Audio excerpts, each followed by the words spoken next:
संतान का आशीर्वाद दे। मार्च, रोमन देवता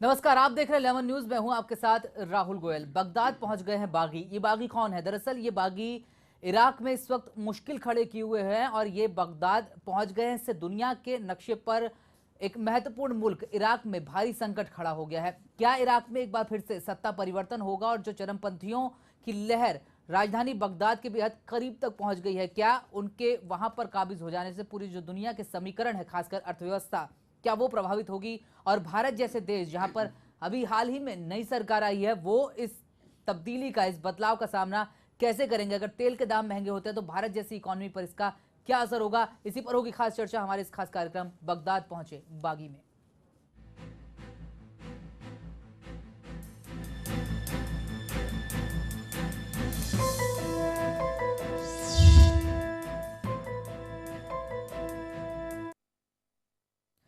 तो इराक के चरमपंथी गुट आईएसआईएसआई के जो चरमपंथी है, यानी कि कुछ लोग उनको आतंकी भी कह रहे हैं, ये मिलिटेंट बगदाद तक पहुंच गए हैं।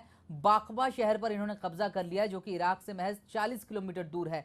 अब दरअसल इराक में हो क्या कुछ रहा है और इसके कॉन्सिक्वेंसेस क्या क्या हो सकते हैं, ये इस रिपोर्ट के जरिए समझने की कोशिश करते हैं।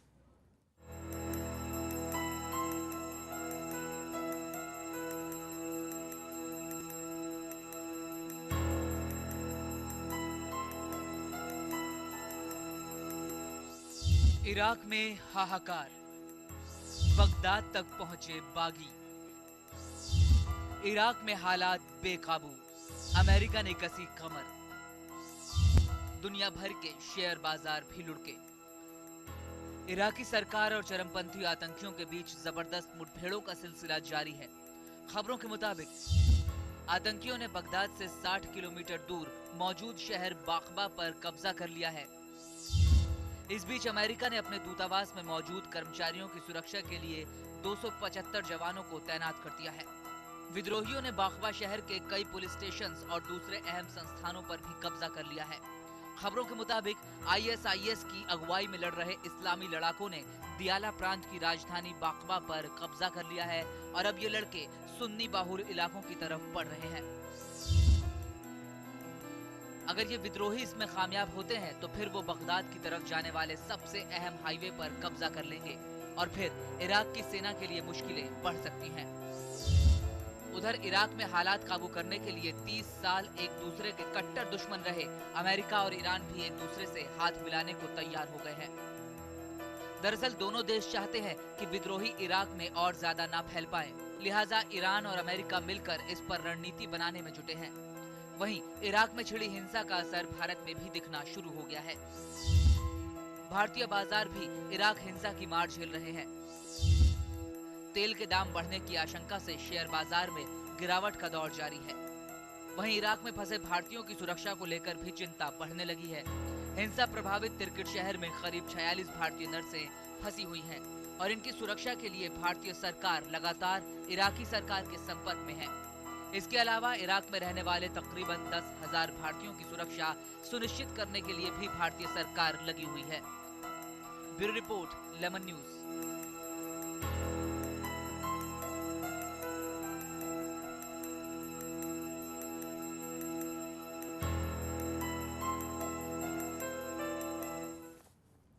तो बगदाद में जो मौजूदा हालात हैं, दरअसल उसका असर दुनिया के दूसरे हिस्सों पर क्या होगा?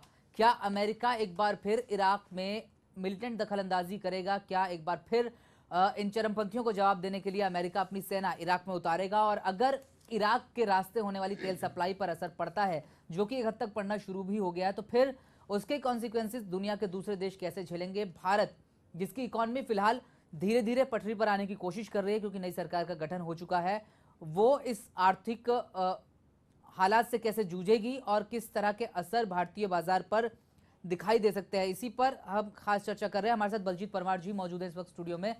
बलजीत सर, इराक में जो हालात हैं वो बेहद गंभीर और चौंकाने वाले हैं। हालांकि कहा जाता है कि जो आईएसआईएस है ये कुछ हजार लड़ाकों का एक गुट है, लेकिन जिस तेजी से बगदाद की तरफ बढ़ रहा है, उस हाईवे पर ये लोग लगभग कब्जा करने की ओर पहुंच चुके हैं, जो बगदाद को जोड़ता है दूसरे शहरों से।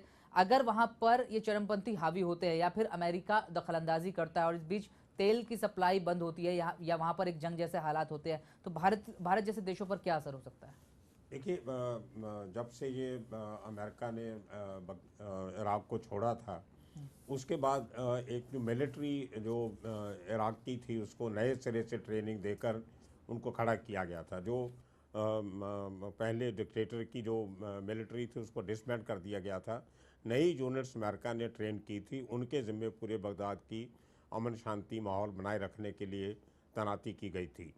लेकिन इन जो ये अब जो वहाँ पे बागी जो हैं, जो सरकार के ख़िलाफ़ बगावत करके खड़े हुए हैं, इनके पीछे अलकायदा का बहुत बड़ा हाथ है।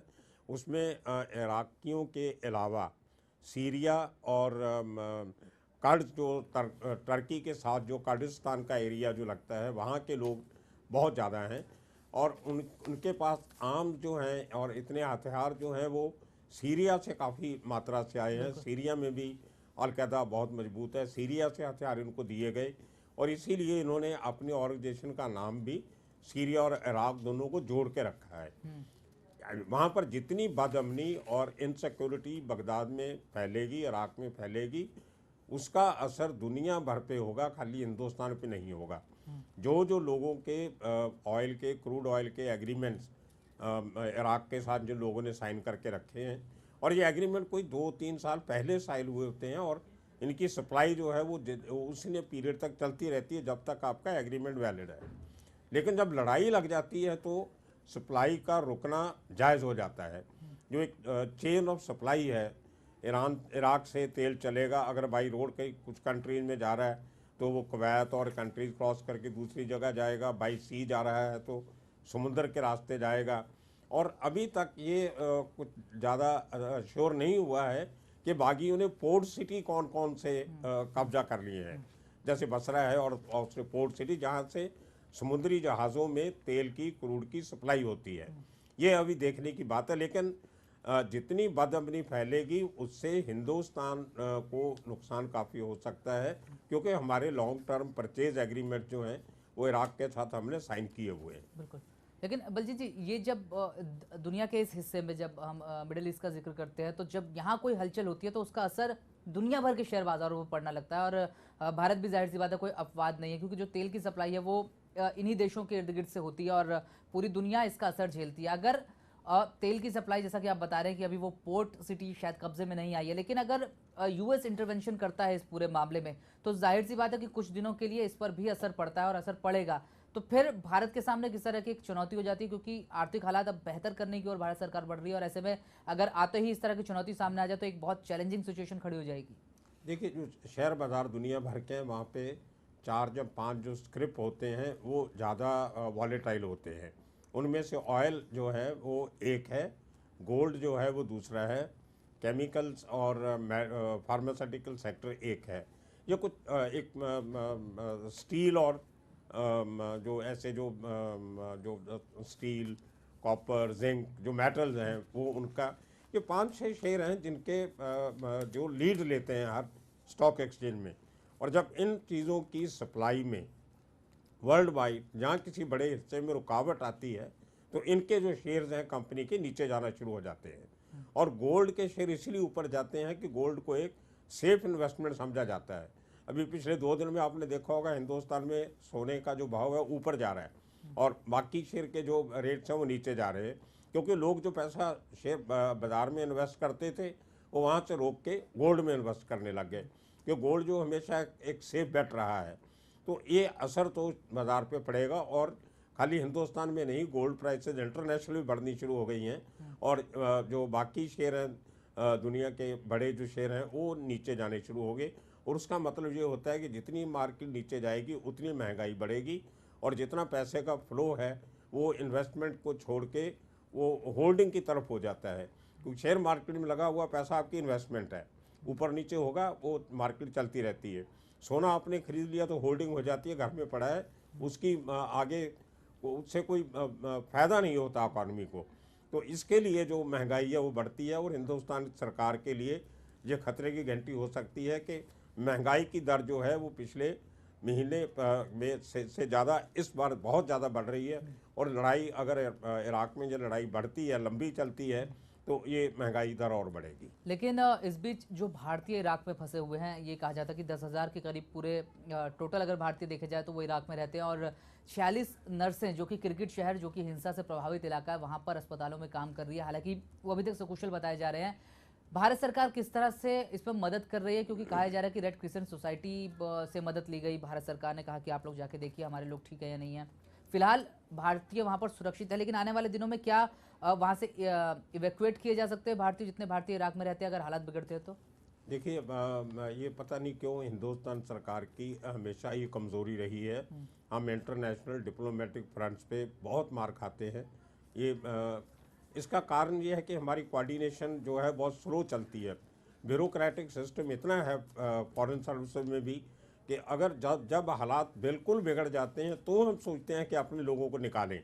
जब ये जो लड़ाई है, जब कर्ड्स इकट्ठे होकर कर्दिस्तान से चले थे, पहला उनका जत्था जो टिकरित को जब काबू किया उन्होंने आके, तभी से मतलब आज से 7 दिन पहले इनको हिंदुस्तानियों को सेफ जगह के ला के इकट्ठे करके रखना चाहिए था और फिर उनको वहाँ से सिस्टमेटिकली निकाल लेना चाहिए था। निकालने का मतलब ये नहीं होता कि सबको उठा के हिंदुस्तान ले आओ। जो पड़ोसी मुल्क हैं आप उनको कुवैत में जाके रख सकते हो, दूसरे अरब देशों में रख सकते हो, उनको टर्की में रख सकते हो जहाँ कोई बगावत नहीं है। तो ये कोई प्लानिंग, पॉलिसी प्लानिंग हमारी डिप्लोमेटिक सर्विसेज में नहीं है।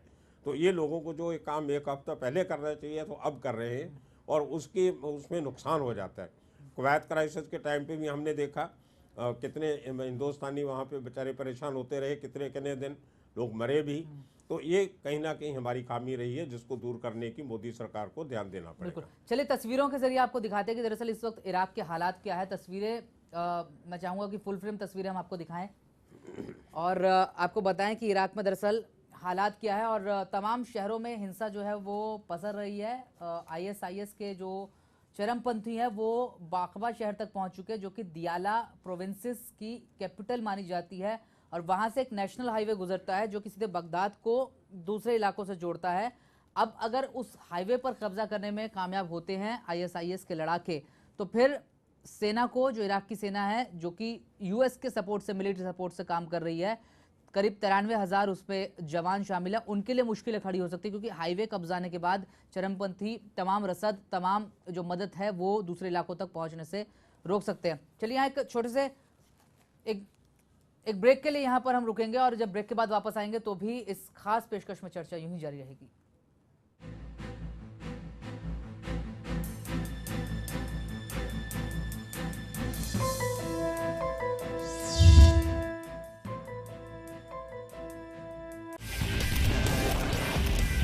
जो परसेंटेज ऑफ वोटिंग है ये बम्पर माना जाता है। मरते किसान और सोते सरकार।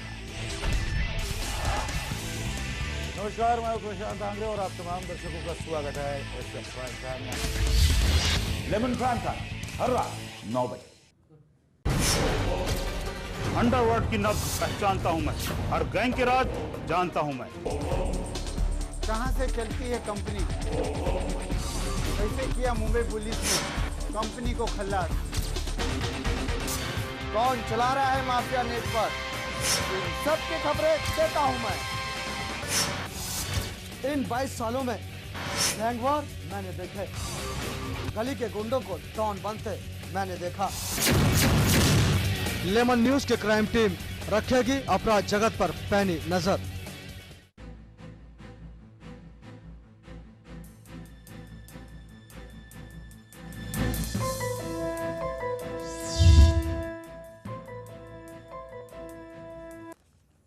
ब्रेक के बाद एक बार फिर से स्वागत है आपका 11 न्यूज पर और आप देख रहे हैं हमारी खास पेशकश बगदाद पहुंचे बागी। दरअसल इराक इस वक्त जिस क्राइसिस का सामना कर रहा है वो अंतर्राष्ट्रीय स्तर पर भी उसको समझना और जानना अहम हो जाता है, क्योंकि कई देश इससे प्रभावित हो रहे हैं और भारत की अर्थव्यवस्था पर भी इससे असर पड़ना स्वाभाविक है। और हम लगातार इसी पर चर्चा कर रहे हैं कि भारत पर इसके कंसिक्वेंसेस क्या हो सकते हैं। बलजीत जी, ये कहा जा रहा है कि ईरान और अमेरिका जो बरसों से यानी कि करीब 30 साल से बेहद कड़वाहट भरे रिश्ते दोनों के रहे, लेकिन अब जब इराक में संकट पसरने लगा है तो अमेरिका और ईरान ने भी हाथ मिला लिए हैं और दरअसल एक रणनीति, एक स्ट्रेटजी मिलकर बनाई जा रही है कि कैसे इस स्थिति को काबू में पाया जा सके। ईरान अगर अमेरिका के साथ हाथ मिलाता है और सार्वजनिक तौर पर इस लड़ाई का ऐलान करता है या कम से कम ISIS के लोगों से लड़ने का ऐलान करता है, तो क्या ईरान के रास्ते जो तेल सप्लाई होती है और जो मुल्क ईरान से मदद लेते हैं उस समीकरण पर भी फर्क पड़ सकता है? उसका भी असर भारतीय बाजार पर, भारत में पेट्रोल के दामों पर पड़ सकता है? देखिए, हमारा क्रूड सप्लाई का तकरीबन 40% हिस्सा हम ईरान से मंगवाते हैं और एक हमारी पहले बड़े लंबे समय से एक प्लानिंग चलती आ रही है कि ईरान से एक oil pipeline via Pakistan Hindustan लाई जाए, लेकिन क्योंकि हमारे पाकिस्तान के साथ रिलेशन अच्छे नहीं हैं इसलिए वो पाइपलाइन बनने का प्लान अभी तक पूरा नहीं हो सका। तो 40% खाली ईरान से लेते हैं हम लोग, बाकी लोकल भी हमारी प्रोडक्शन होती है, इराक से लेते हैं कुछ और खाड़ी के देशों से भी काफ़ी क्रूड हमारे पास आता है। लेकिन बगदाद से या इराक से सप्लाई रुकने से जिसका फ़र्क आज हमें कम पड़ेगा, लेकिन आने वाले 3-4 हफ्ते में अगर वो सप्लाई बंद होती है या लेट होती है, जो हमारे पास स्टॉक है क्रूड का वो कम होता है, तो ये बड़ी दिक्कत की बात होगी हिंदुस्तान के लिए। हमारा मैक्सिमम जो ट्रांसपोर्ट सिस्टम है, रेलवे से लेके प्राइवेट ट्रांसपोर्ट सिस्टम, वो पूरे का पूरा जो है वो क्रूड पे और ऑयल पे चलता है, डीजल पे और पेट्रोल पे। बहुत सारी फैक्ट्रीज जो हैं वो उनमें डीजल इस्तेमाल होता है, तो काफ़ी फ़र्क हिंदुस्तान में पड़ेगा। और ईरान ही एक ऐसा देश है जो भारतीय रुपए में जो तेल की सप्लाई करता है और भारतीय करेंसी को स्वीकार कर लेता है, तो इसलिए समस्या जो है वो थोड़ी सी वो बिल्कुल वो ईरान ने इसलिए किया था क्योंकि ईरान की अमेरिका से नहीं बनती थी, तो अमेरिका ईरान डॉलर को कमज़ोर करने के लिए और डॉलर की मजबूरी देखते हुए उन्होंने जो फैसला लिया था कि हिंदुस्तान के हम रूपी ट्रेड कर लेंगे। और देखिए, ये इंटरनेशनल ट्रेजेडी है एक जो बगदाद में हो रहा है, लेकिन उसका फ़ायदा अमेरिकन डिप्लोमेसी को हो रहा है। वो ईरान जो उनके साथ पिछले 40 साल से नहीं बन रही है, आज उनके साथ हाथ मिलाने को तैयार हुआ है, स्ट्रेटजिकली सही, लेकिन कहीं ना कहीं हाथ मिलाए गए हैं। वो उसका आगे अमेरिका या ईरान दोनों मिलके इसका फ़ायदा कैसे उठाते हैं, वो दोनों दूसरे के लिए है और हिंदुस्तान के लिए भी अच्छा है, क्योंकि ईरान के ऊपर जो USA ने और UN ने जो सैंक्शन लगा रखी हैं उनका बहुत सारा फ़र्क हिंदुस्तान पे पड़ता है। अगर ईरान की और अमेरिका की दोस्ती होती है तो डिप्लोमेटिकली हिंदुस्तान को बहुत फ़ायदा होगा, सैंक्शन से हम बचे रहेंगे, डिप्लोमेटिक रिलेशन अच्छे होंगे और आगे जो ट्रेड है जो वो काफ़ी बढ़ सकता है। बिल्कुल बिल्कुल। लेकिन सवाल ये है कि जो देश यहाँ पर अहम रोल इस नक्शे में निभाते हैं, चाहे वो सऊदी अरब हो, कतर हो या फिर इजराइल जैसे देश हो, कहा यह भी जाता है कि दरअसल इन्हीं लोगों की मदद की वजह से ये चरमपंथी जो है वो आज हावी हुए हैं और दरअसल इनको इन्हीं लोगों से मदद मिलती है, क्योंकि शिया सुन्नी कॉन्फ्लिक्ट जो है वो इस इलाके में बेहद अहम रोल अदा करता है। क्या ये अपनी ही चाल जो है वो उल्टी पड़ गई इन देशों की, या फिर जैसा कि हम पहले भी देख चुके हैं, सद्दाम हुसैन के वक्त पर भी हमने देखा और जो अफगानिस्तान में हुआ वो भी हमने देखा, क्या ये सब उसी का नतीजा दिखाई देता है? देखिए, अमेरिकन डिप्लोमेसी जो है वो 25 साल आगे का सोच के चलते हैं, 30 साल आगे की प्लानिंग करके चलते हैं। ये ISI अपना CIA और उनका जो उनका तंत्र मंत्र है, उनके ज़रिए से अमेरिका किन देशों को कहाँ मजबूत करना है, कब मजबूत करना है और कब वहाँ पे गड़बड़ करवानी है, ये बहुत सोची समझी पॉलिसी अमेरिका की रहती है। और इसी तरीके से इराक पे बहुत पावरफुल हो रहा था, खाड़ी के देशों में सबसे बड़ा कंट्री बन गया था, आर्म डिफेंस की उनकी स्ट्रेंथ बहुत बड़ी थी और मॉडर्न किस्म का कंट्री था सद्दाम हुसैन के टाइम पे। उसको डिस्टेबलाइज करके अमेरिका ने वहाँ पे इतना इनसिक्योरिटी पैदा किया कि आज वहाँ पे ये हालात आ गए कि अमेरिका के जाने के बाद अंदर के ही लोग जो हैं अपने सरकार के खिलाफ बगावत करने। हमारे साथ डॉक्टर करुणा शंकर उपाध्याय जी भी जुड़ चुके हैं, विदेशी मामलों के जानकार है और मुंबई यूनिवर्सिटी में हिंदी डिपार्टमेंट के प्रोफेसर है। बहुत बहुत स्वागत है करुणा शंकर जी आपका। अगर इस पूरे मामले को समझने की कोशिश की जाए जो इस वक्त इराक में हो रहा है और ISIS जो इसके लिए जिम्मेदार बताई जा रही है, क्या ये सीरिया में जो वहाँ पर इंटरनल वार, सिविल वार जारी है, ये उसकी ही पैदाइश है, ये आईएसआई, और अगर ये आगे बढ़ता है, बगदाद जैसे शहर तक पहुंच जाते हैं, तो फिर इसका असर क्या हो सकता है? इसमें देखा जाए तो सबसे पहले मिस्र में, उसके बाद सीरिया में जो विद्रोही सक्रिय थे, उनमें से कुछ विद्रोहियों ने मिल करके वहाँ के जो कुर्दिश हैं उनके साथ मिल करके इस प्रकार से आगे बढ़ना आरंभ किया है और इराक के तमाम शहरों पर उन्होंने कब्जा करना शुरू किया है। अमेरिका के जाने के बाद इराक में भले लोकतांत्रिक व्यवस्था अमेरिका के माध्यम से कायम हुई, लेकिन सद्दाम हुसैन के समय जो एक व्यवस्थित इराक था वह अमेरिका के जाने के बाद एक प्रकार से छिन्न भिन्न हो गया। तो वैसी स्थिति में जो बगदाद की सरकार है उसका नियंत्रण पूरे देश पर बनाए रखना बड़ा मुश्किल हो गया। तो आज स्थिति यह है कि बगदाद की जो सरकार है वह अपने शहरों को विद्रोहियों के कब्जे से मुक्त कराने में पूरी तरह सक्षम नहीं है।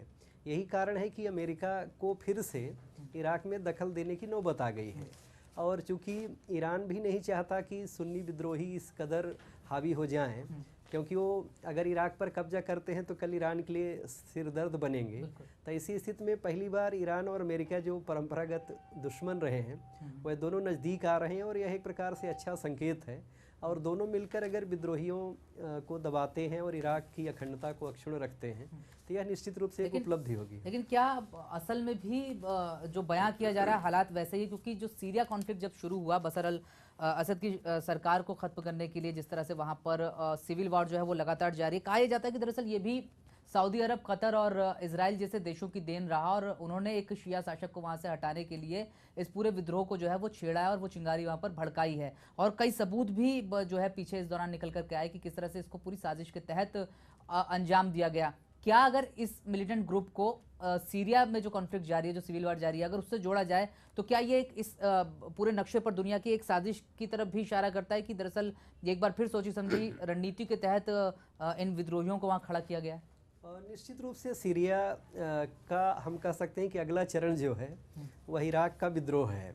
इराक के विद्रोही उसी की परिणति है, हम ऐसा कह सकते हैं। लेकिन जिसे कहें कि सऊदी अरब हो, इजराइल हो, ये सारे, कतर हो, ये सारे देश अमेरिका के मित्र राष्ट्र हैं और इनको भी मालूम है कि अगर ये स्वयं शामिल हो करके विद्रोहियों की मदद करते हैं तो अमेरिका इनसे नाराज़ हो जाएगा। तो अमेरिका की नाराज़गी मोल लेने की हिम्मत इनमें से किसी राष्ट्र में नहीं है। तो इसलिए प्रत्यक्ष भागीदारी इन राष्ट्रों की कितनी है यह सुनिश्चित करना थोड़ा मुश्किल लग रहा है।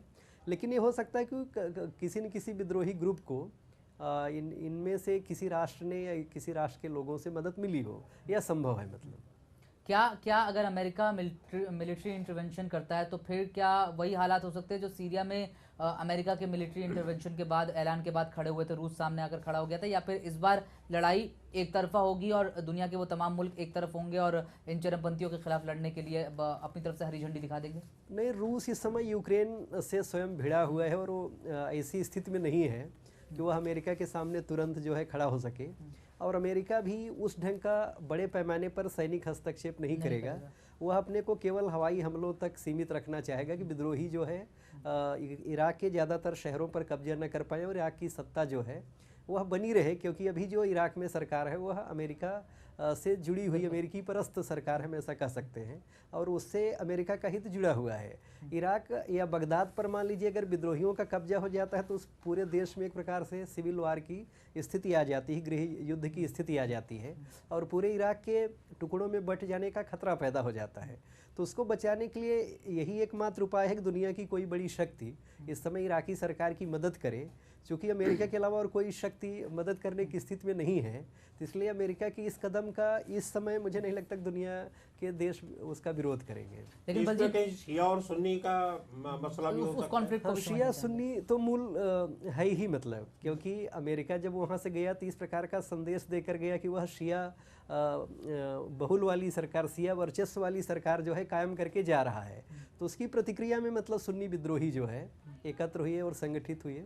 लेकिन जिसे कहें कि किसी देश का अक्षुण्ण रहना, उसका अखंड बने रहना, उसकी सरकार जो है उसकी व्यवस्था कायम रहे, यह ज़्यादा ज़रूरी है।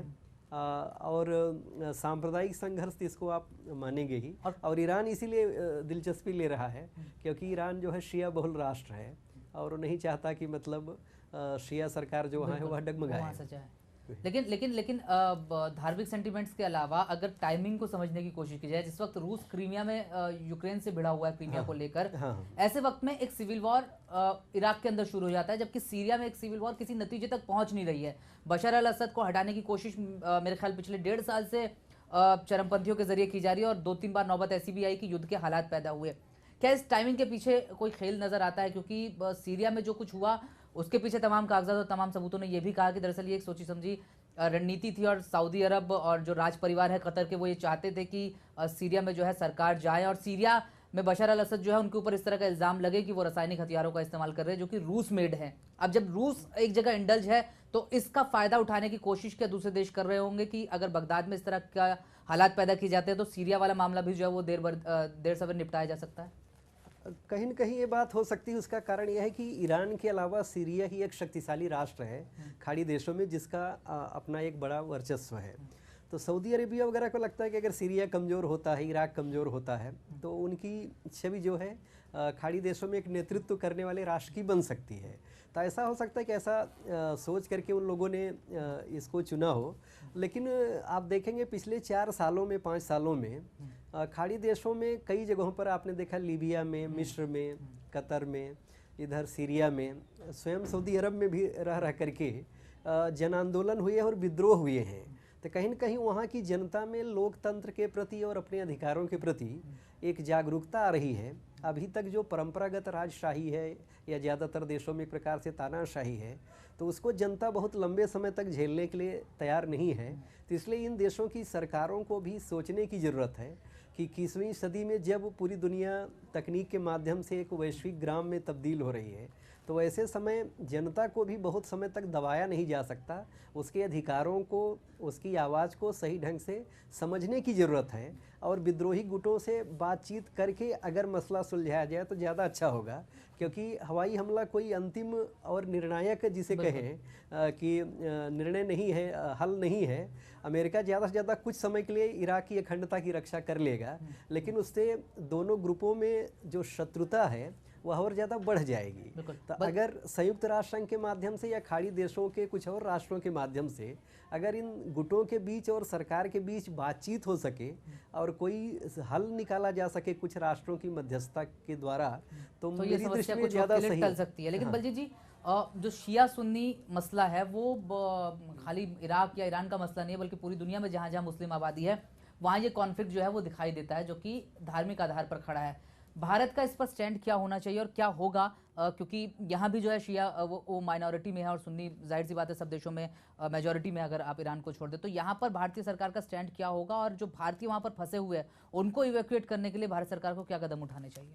देखिए, वो तो अगर हालात और बिगड़ते हैं तो करने पड़ेंगे, और इंडिया से डायरेक्ट फ्लाइट्स जो हैं वो बगदाद जाती हैं।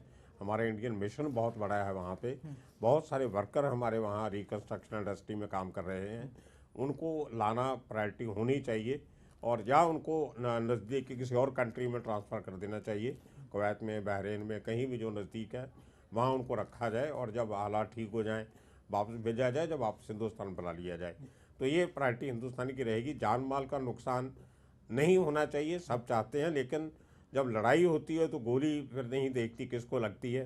तो ये हिंदुस्तान की सरकार को सोचना होगा कब, कैसे और कब तक उनको लेके आया जाए, उनको बचाया जाए, और उसमें इराक की जो अथॉरिटीज़ हैं वो हमारी मदद ज़रूर करेंगी। हमारे डिप्लोमेटिक रिलेशन इराक के साथ उतने ही अच्छे हैं जितने ईरान के साथ हैं। ये हिंदुस्तान की एक करुणाशंकर जी, बहुत संक्षेप में भारत की डिप्लोमेसी क्या होनी चाहिए इस वक्त जब हालात इराक में ऐसे हो रहे हैं?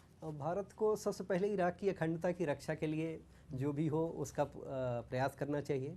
चूँकि इराक में अभी तथाकथित लोकतांत्रिक सरकार है, तो उस सरकार के साथ हमारे संबंध हैं, और उसके माध्यम से ही हम अपने लोगों को वहाँ से निकाल सकते हैं या उनको सुरक्षित स्थानों पर पहुँचा सकते हैं।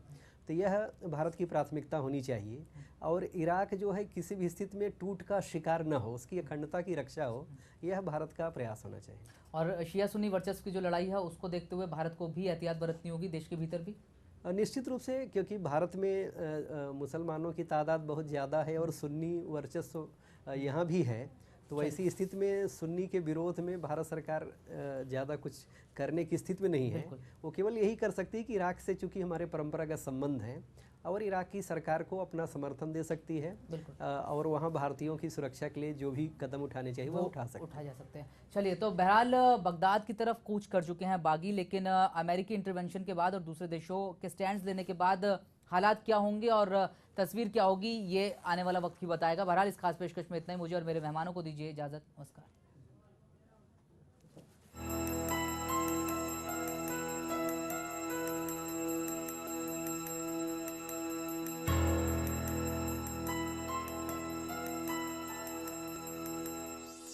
इराक में हाहाकार, बगदाद तक पहुंचे बागी। इराक में हालात बेकाबू, अमेरिका ने कसी